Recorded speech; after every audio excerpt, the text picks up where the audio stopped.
नमस्कार दोस्तों, मैं हूं जगजीत सिंह और आप सभी का वेलकम है जेएनपी क्लासेस में। बच्चों, क्लास 10th सीबीएसई मैथ का चैप्टर यहां पर चल रहा है रियल नंबर, और हम लोग यहां पर क्वेश्चन कर रहे हैं एनसीईआरटी टेक्स्ट बुक एक्सरसाइज 1.2 के। लास्ट लेक्चर जो कि चैप्टर रियल नंबर का हुआ था, उसमें हम लोगों ने एनसीईआरटी बुक की एक्सरसाइज 1.2 के क्वेश्चन 4 तक यहां पर सॉल्व कर लिया था।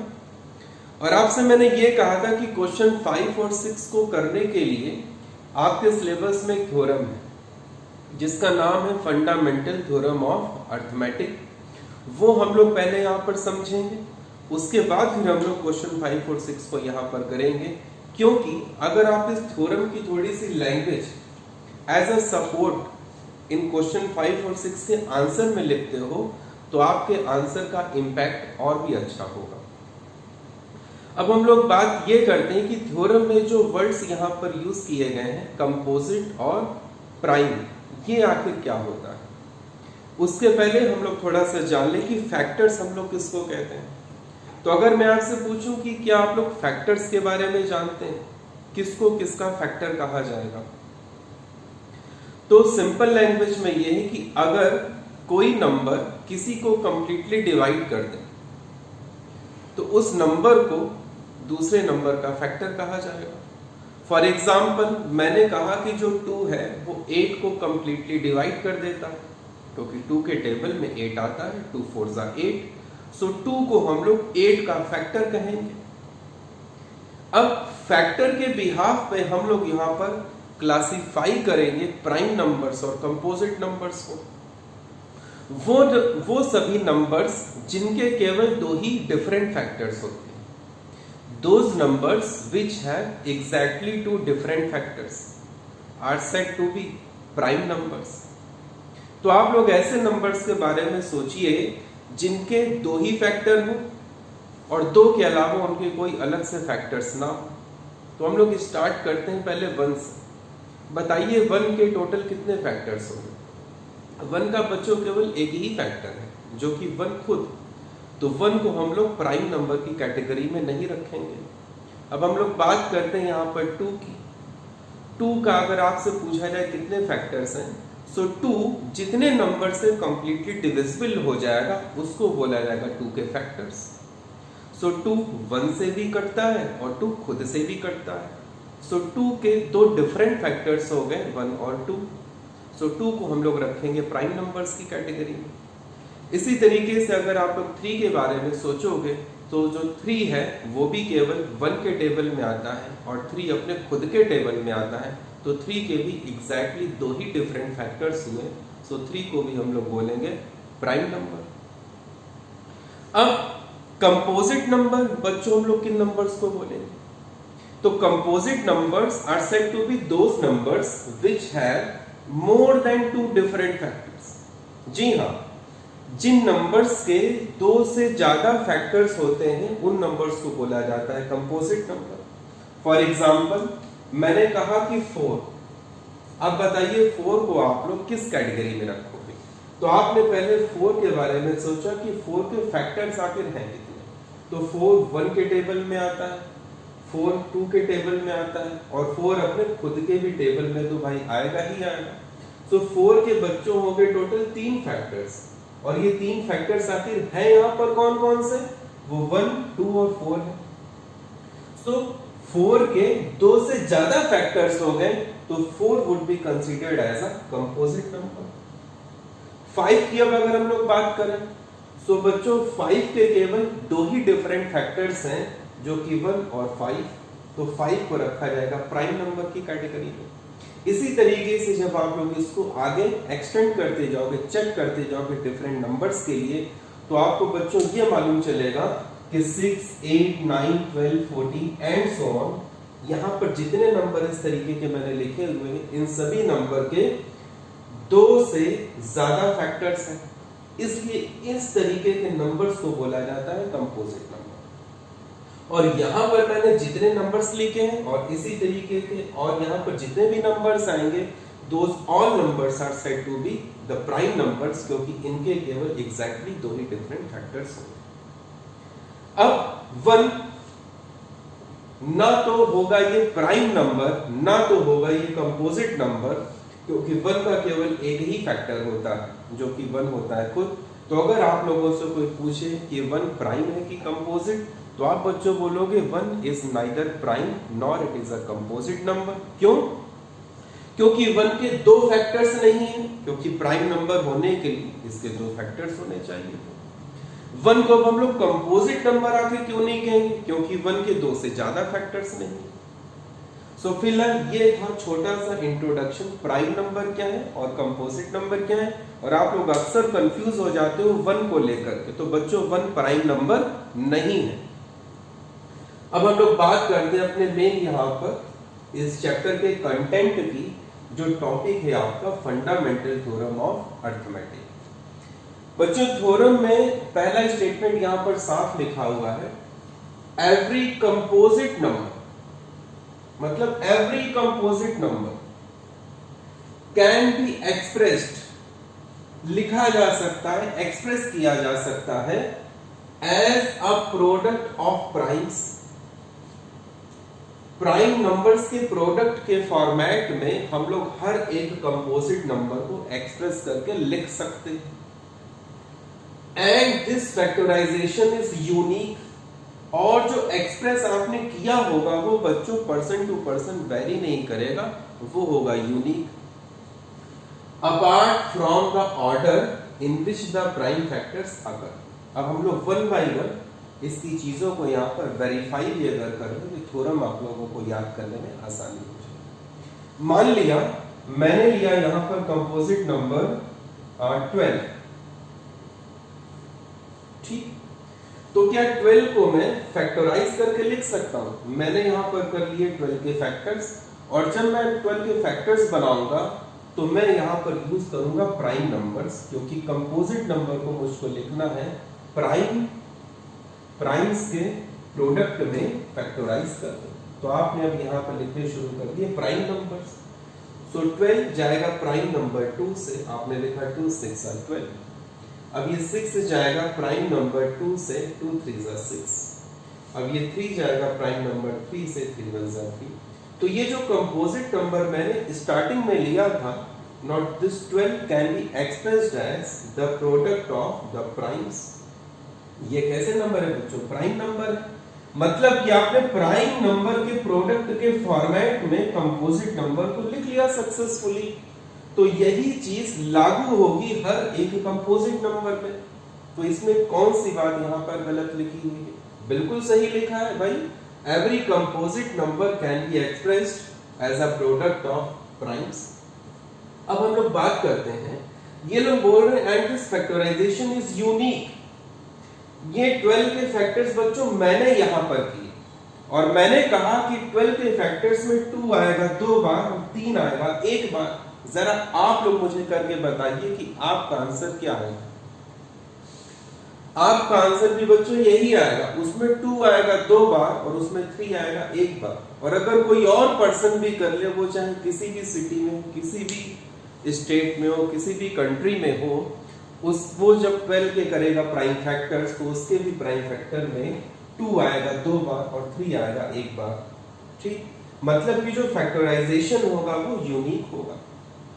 अब आगे कह रहे हैं कि apart from the order in which the prime factors occur, मतलब इस बात का फर्क नहीं पड़ेगा कि प्राइम फैक्टर्स किस ऑर्डर में लिखे गए। बिल्कुल सही है। मान लिया कि कोई दूसरे बच्चे को अगर आप लोग 12 के प्राइम फैक्टर्स करने के लिए दो, हो सकता है वो पहले डिवाइड कर दे इसको यहाँ पर 3 से, और वो लिख दे 3 4 12, फिर बाद में वो अब इसको यहाँ पर करे 2 से डिवाइड और लिखे 2 2 4, फिर से यहाँ पर लिखे 2 1 2। तो अब वही बच्चा लिखेगा 12 इक्वल्स टू 3 इंटू 2 इंटू 2। तो बच्चों ऑर्डर का इसमें फर्क नहीं पड़ता है, मतलब ऑर्डर पे ये चीज डिपेंड नहीं है। वही लैंग्वेज है apart from the order in which the prime factors occur. तो कुल मिलाकर के अब ये थ्योरम आप लोगों को अगर याद करनी है तो आपके माइंड में यहां पर क्या आ जाएगा? Every composite number can be written as, that is expressed as the product of its primes, and this factorization is unique, लेकिन इस पर ऑर्डर का कोई फर्क नहीं होता है, तो वो आपने लिखा apart from the order in which the prime factors occurs. तो बच्चों ये थी आपकी फंडामेंटल थ्योरम ऑफ अरिथमेटिक। अब हम लोग इस पर बेस्ड जो क्वेश्चंस हैं उनको हम लोग यहां पर करते हैं वन बाय वन।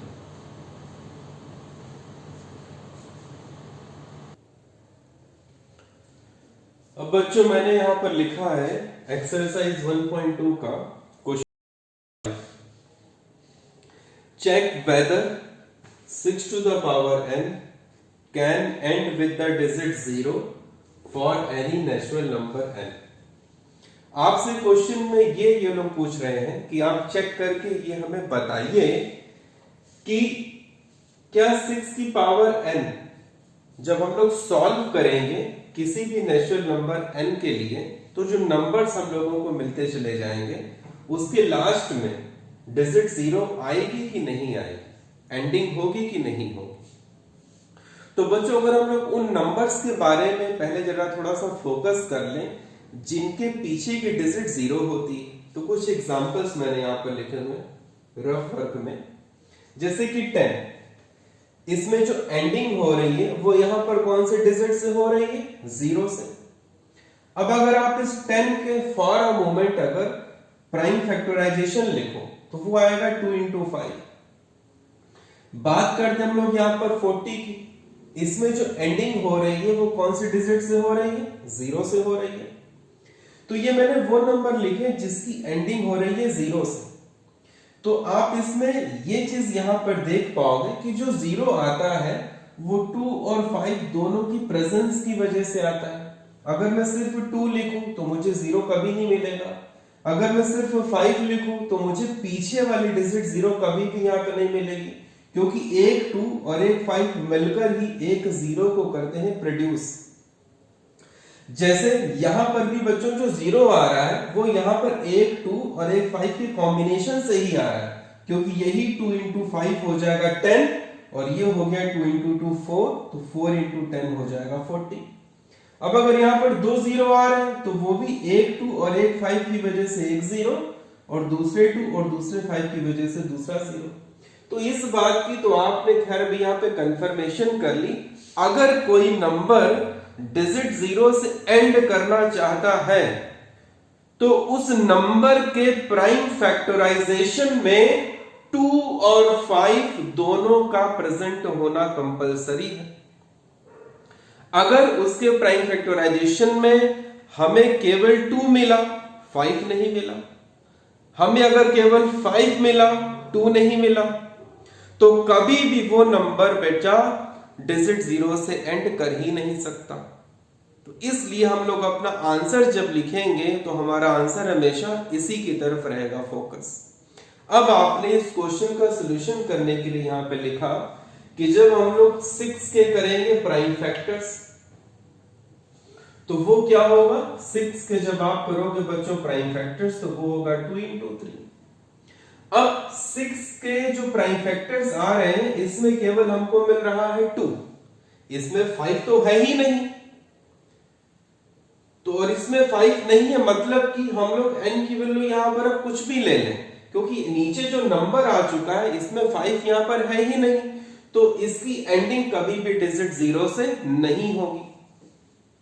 लेकिन जब आप लोग आंसर लिखोगे बच्चों अपने फाइनल बोर्ड एग्जामिनेशन में तो आप लोगों को इस तरीके से इसको लिखना पड़ेगा। आप लोग इसको भी जरा थोड़ा सा यहां पर समझ लीजिए क्या है ये।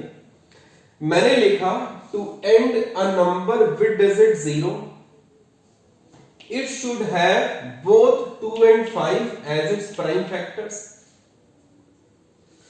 but in prime factorization of this number 5 is not present, 5 इसमें है ही नहीं। अब and it यहां पर है 5 के लिए, 5 इसमें है नहीं और 5 can never come, 5 आ भी नहीं सकता, क्यों? By the uniqueness of fundamental theorem of arithmetic, क्योंकि फंडामेंटल थ्योरम ऑफ अरिथमेटिक यहां पर साफ साफ कह रही है कि जो प्राइम फैक्टर्स होते हैं वो यूनिक होते हैं। यूनिक का मतलब इसका आंसर अब वेरी कभी भी नहीं करेगा, मतलब 5 यहां पर है नहीं और 5 यहां पर आ भी नहीं सकता।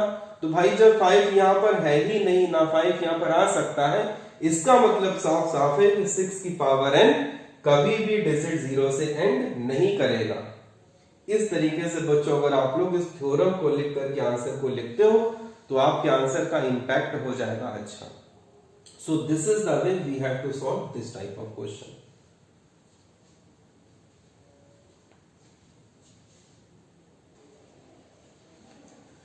अब बच्चों इसमें question number 6, explain why 7 into 11 into 13 plus 13 and 7 into 6 into 5 4 3 2 1 plus 5 are composite numbers। आपसे ये लोग पूछ रहे हैं कि आप ये बताइए कि ये नंबर्स कंपोजिट नंबर्स क्यों हैं। तो इसमें भी हम लोग बच्चों यूज करेंगे इसी थ्योरम के स्टेटमेंट को लिखते समय। क्या है थ्योरम? है every composite number can be expressed as a product of primes. मतलब कोई भी कंपोजिट नंबर है वो प्राइम नंबर्स के प्रोडक्ट के फॉर्मेट में लिखा जा सकता है। तो अगर हम लोग इस नंबर को केवल प्राइम नंबर्स के प्रोडक्ट में एक्सप्रेस करके लिख के ले जाएं तो इस थ्योरम की हेल्प से ये नंबर हो जाएगा कंपोजिट नंबर।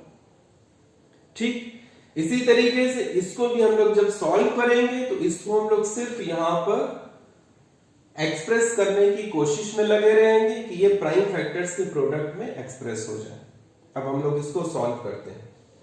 आपने पहले लिया फर्स्ट नंबर कौन सा 7 into 11 into 13 plus 13। यहां से 13 मैंने ले लिया कॉमन, आपने भी 13 यहां से ले लिया कॉमन।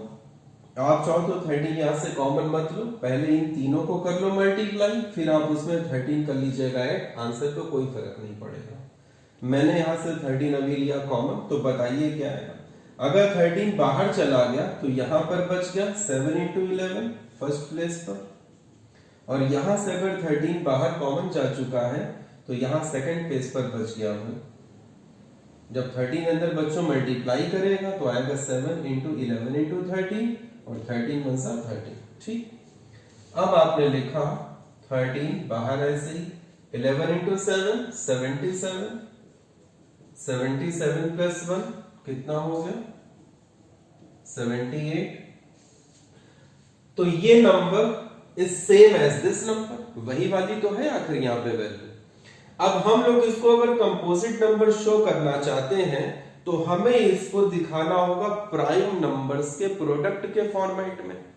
तो 13 बच्चों पहले से ही होता है प्राइम नंबर, तो आप इसको नहीं छेड़ोगे, आप इस 78 के केवल कर लीजिए प्राइम फैक्टर्स। तो मैंने यहां पर 78 के कर लिए प्राइम फैक्टर्स, तो ये जाएगा पहले 2 से, 2 3 6, पीछे 1 बचा गया 1 और 9, 1 और 8 हो गया 18 और 2 9 हो गया 18।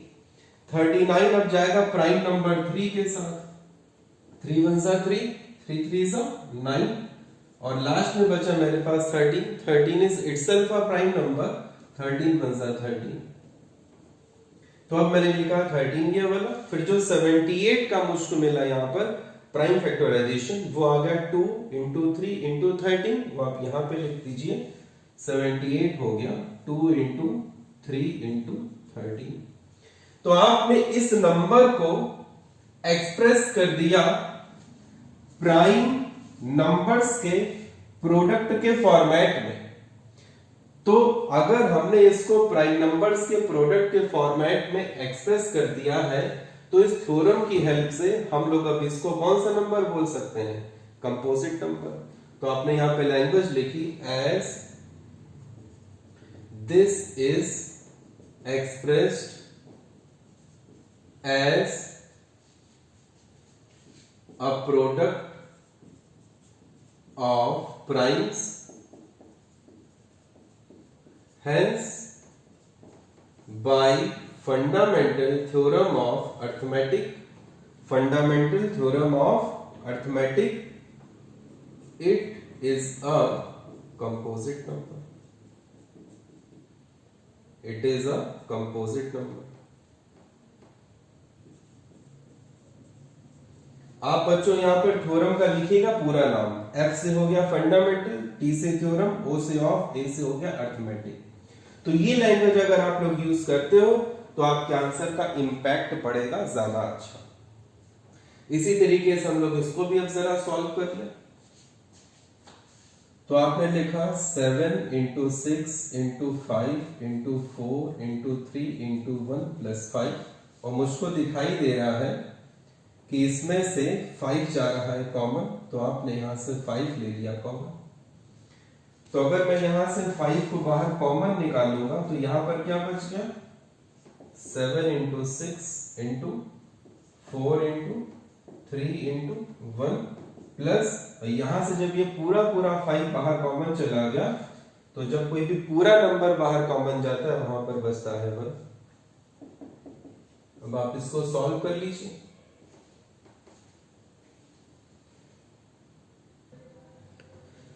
बच्चों इसको मैंने यहां पर सॉल्व कर दिया है।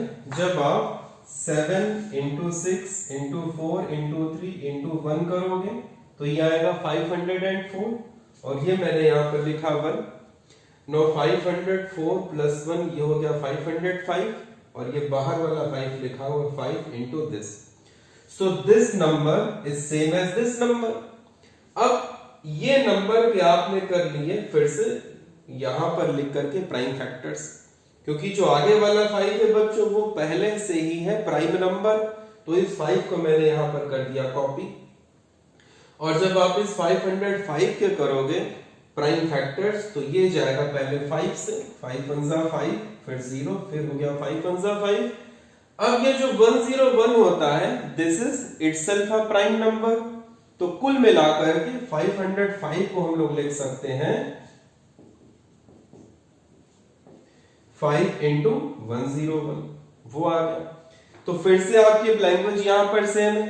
As this number is expressed, as this number is expressed as a product of primes, prime numbers के प्रोडक्ट के फॉर्म में एक्सप्रेस हो चुका है।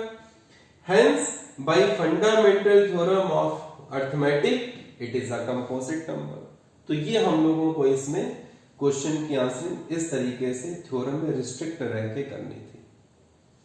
बच्चों काफी इंपॉर्टेंट क्वेश्चन है ये आप लोगों से पूछा जाता है 2 नंबर में, तो आप लोग इसी तरीके से इसका आंसर लिखें।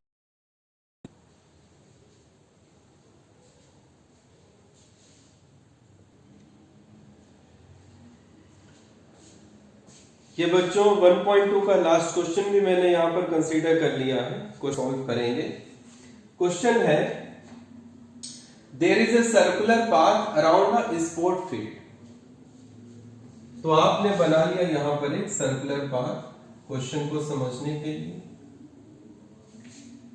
आगे Sonia takes 18 minutes to drive 1 round of the field. Sonia को इस फील्ड का पूरा एक चक्कर लगाने में लगते हैं 18 मिनट्स। तो आपने लिखा सोनिया को टाइम लगा 18 मिनट्स पूरा एक राउंड लगाने में। While Ravi takes 12 minutes for the same, same का मतलब हो गया जब रवि भी एक राउंड पूरा लगाते हैं फील्ड का तो रवि को लगते हैं 12 मिनट्स। तो आपने रवि का भी टाइम यहां पर नोट कर लिया 12 minutes.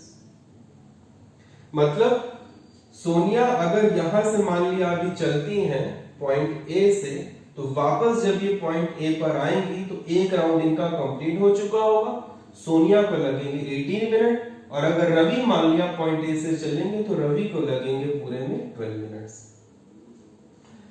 Suppose they both start at the same point, मान लिया दोनों सेम पॉइंट ए से स्टार्ट अभी करते हैं। At the same time, same time मान लेते हैं अभी घड़ी में 10 बजे, तो 10 बजे दोनों यहां से स्टार्ट करते हैं। And go in the same direction, same direction मान लिया दोनों इस तरफ इस तरीके से राउंड यहां पे लगा रहे हैं सेम डायरेक्शन में। After how many minutes will they meet again? Will they meet again after how many minutes? तो अगर दोनों अभी स्टार्टिंग पॉइंट ए से चले हैं तो वापस दोनों की स्टार्टिंग पॉइंट पर कब मीटिंग होगी, ये आपसे ये लोग पूछ रहे हैं। तो हम लोग अब इसमें ये देखें कि स्टार्टिंग पॉइंट पर सोनिया कब कब पहुंचेंगी और स्टार्टिंग पॉइंट पर रवि कब कब पहुंचेंगे। उसमें से जब टाइम सेम मैच हो जाएगा उतने टाइम के बाद स्टार्टिंग पॉइंट पर दोनों की मीटिंग हो जाएगी। तो अगर अभी मान लिया 10 बजे हैं तो सोनिया स्टार्टिंग पॉइंट पर कब पहुंचेंगी, 18 मिनट के बाद। फिर सोनिया दोबारा यहां पर बच्चों बोलिए कब पहुंचेंगी, इसमें 18 मिनट और हो जाएंगे ऐड, मतलब 36 मिनट के बाद। सोनिया जब तीसरा राउंड अपना लगा लेंगी तब वो स्टार्टिंग पॉइंट पर यहां पर पहुंचेंगे, तब टोटल टाइम सोनिया को कितना हो चुका होगा, इसी में 18 मिनट और लग जाएंगे तो 36 प्लस 18 हो गया 54। मतलब ये सब क्या हो गए, 18 का टेबल हो गया, 18 के मल्टीपल्स हो गए। मतलब 18 मिनट के बाद सोनिया यहां मिलेंगी, 36 मिनट के बाद सोनिया यहां मिलेंगी, 54 मिनट के बाद सोनिया यहां पर मिलेंगी एंड सो ऑन। अब देखते हैं कि रवि हमें स्टार्टिंग पॉइंट पर कब कब मिलेंगे। तो रवि हमें मिलेंगे सबसे पहले तो यहां पर 12 मिनट के बाद, क्योंकि रवि को लगते हैं 12 मिनट। फिर जब रवि का दूसरा राउंड कंप्लीट हो चुका होगा तो रवि अब हमें यहां पर मिलेंगे, इसमें 12 मिनट और ऐड हो जाएंगे, 24 मिनट्स। तीसरा राउंड जब रवि का कंप्लीट होगा तो इसी में 12 मिनट्स और यहां पर रवि को लग चुके होंगे तो वो हो जाएंगे यहां पर 36 मिनट। जब चौथा राउंड रवि का कंप्लीट होगा तो वो हो जाएगा 48, मतलब ये सभी हो गए 12 के मल्टीपल्स और ये सभी क्या थे, 18 के मल्टीपल्स। अब देखिए जो ये वाला है टाइम, ये दोनों में सेम है, मतलब कि 36 मिनट के बाद सोनिया और रवि दोनों स्टार्टिंग पॉइंट पर आ चुके होंगे। तो आपका आंसर हो गया बच्चों, after 36 minute they will meet again at the starting point. अब ये थी क्वेश्चन करने की रफ अप्रोच, आपको करना है अपने सिलेबस में रह करके। तो ये है क्या, ये है मल्टीपल्स,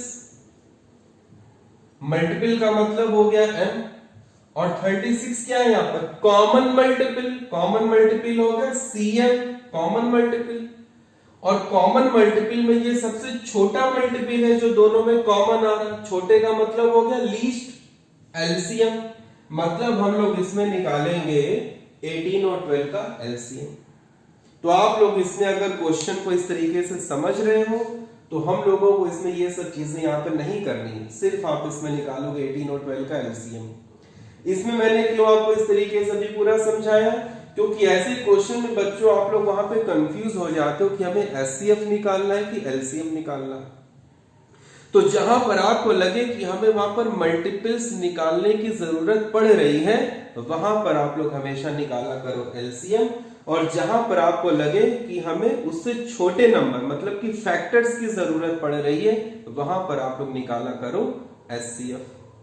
फिलहाल इसमें हम लोगों को निकालना था एलसीएम, तो आप लोग जो फेयर में वर्किंग शो करोगे वो आप लोग ये इसमें करोगे।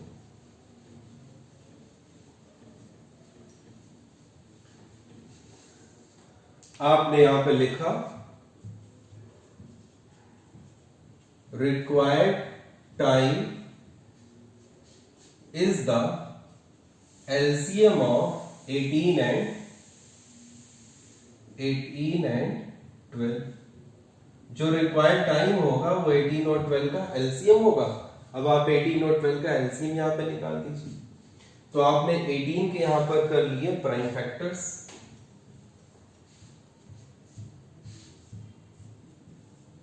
और आपने 12 के यहां पर कर लिए प्राइम फैक्टर्स। जब 18 के आप लोग करोगे प्राइम फैक्टर्स तो ये आएगा 2 9 सा 3 1 सा 3 3 सा 9 फिर 3 1 सा 3।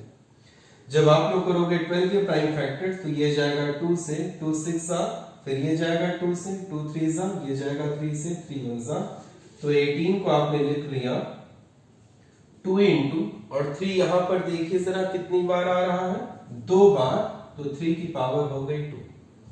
इसी तरीके से जब आपने करे 12 के प्राइम फैक्टर्स, तो 12 हो गया, 2 आ रहा है यहाँ पर 2 बार, मतलब 2 की पावर 2, और 3 आ रहा है 1 बार, तो 3 की पावर हो गई 1। अब एलसीएम निकालते समय मैंने आप लोगों को समझाया हुआ है कि आपको जितने फैक्टर्स नजर आ रहे हैं वो आप सारे लिख दीजिए। तो हमें इसमें 2 नजर आ रहा है, 2 लिख दिया, 3 नजर आ रहा है, 3 मैंने इसमें लिख दिया। अब इन सभी फैक्टर्स लिखने के बाद देखा जाएगा कि 2 की हाईएस्ट पावर किसमें है। सो 2 की पावर यहां पर 1 है, 2 की पावर यहां पर 2 है, 1 और 2 में से हाईएस्ट पावर हो गई 2, वो आपने यहां पर लिखी। इसी तरीके से हम लोग अब इसमें देखेंगे कि जो 3 है उसकी हाईएस्ट पावर हमको किसमें मिलती है। सो 3 की पावर यहां पर है 2, 3 की पावर यहां पर है 1, 2 और 1 में से हाईएस्ट हो गया 2, तो 3 की पावर आएगा 2। इस तरीके से बच्चों एलसीएम हम लोग निकालते हैं। तो 2 का स्क्वायर क्या हो गया 4, 3 का स्क्वायर क्या हो गया 9, 4 इंटू 9 हो गया 36, यानी आपने लिखा after 36 minute they will meet again at the starting point. तो इतनी वर्किंग केवल आप लोगों को करनी थी। बस आप लोगों को ये अगर मालूम चल जाए कि हमें एलसीएम ही निकालना था, तो वो चीज मैंने इससे पहले आप लोगों को रफ में एक्सप्लेन करके केवल समझाई। So this is the way we will solve this type of question. ये बच्चों आप लोगों को अगर वीडियो अच्छा लगा हो तो आप लोग इसको लाइक करिए, शेयर करिए, कमेंट करिए, और अगर ये वीडियो आप लोग YouTube चैनल पर बच्चों देख रहे हैं तो आप चैनल को सब्सक्राइब करिए। फेसबुक पेज पर अगर आप लोग देख रहे हैं तो आप लोग फेसबुक पेज को फॉलो करिए, ताकि जैसे ही कोई नया वीडियो YouTube चैनल या फिर फेसबुक पेज पर अपलोड हो तो उसका नोटिफिकेशन आप लोगों को तुरंत ही मिल जाए। Thank you so much, bachcho. Wish you all the very best. And now we will meet in the next class with new topics.